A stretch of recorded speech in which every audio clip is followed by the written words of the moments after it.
We didn't have anyone there paving the way for us. We paved our own way, and I think there's definitely something to be said for that. Carry yourself like you got something to prove, because we do, fellas. This team is just getting started. If I look to all the seniors around me, I think you can really tell that from day one when we stepped on campus, there's been a huge maturation process, and everyone has dealt with the growing pains and come out a little stronger, I think. And I look at these guys and they're men, not boys like we were when we stepped on campus.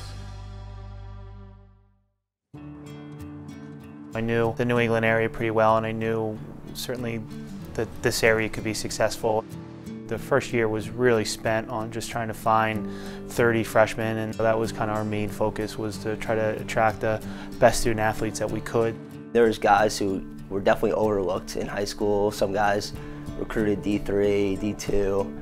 This might have been their only D1 school, so we kind of all had a chip on our shoulder, I'd say.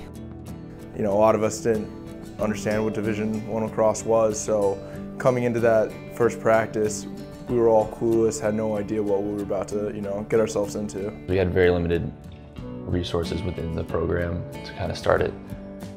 We had a couple guys that transferred from other programs, or the club program, a couple of seniors that stayed with us that were a great help to us.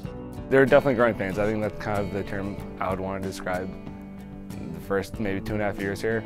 We kind of had to figure it out on our own, figuring out the city, figuring out the school, figuring out, just lacrosse in general, like what college lacrosse is like. Right off the bat, we were already facing an uphill battle. Freshman year, it was tough. 2-12, and it's easy to say trust the process, but in a season like that, it's never easy to actually do.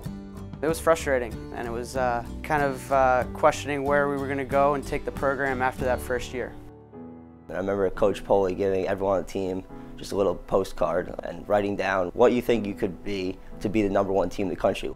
At the end of the year, we came back, and just the one thing that everyone wrote down was just accountability, holding all your teammates accountable. We started to form a culture, and we started to gauge an understanding of how we had to play and how we had to practice to get there. We've had a lot of guys leave the team since then. We're now down to 17 guys from the senior class. So I think trust has a lot to do with why we're so successful right now. Everyone knows that everyone wants the best for everyone else on the team in the senior class that has made it this far. And we know that everyone has a role on the team, and if you do your role, then the entire team as a whole will be able to have success. I think we've all really bought into that completely. As a coach, you get really excited when the guys start repeating, things that you think and that you say, and it kind of just becomes the staple of the program. And when guys are talking about energy and bringing energy, and they're talking about being on time and all the little details, you kind of get the feeling that they get it, and then they're here for a reason, and they've come full circle.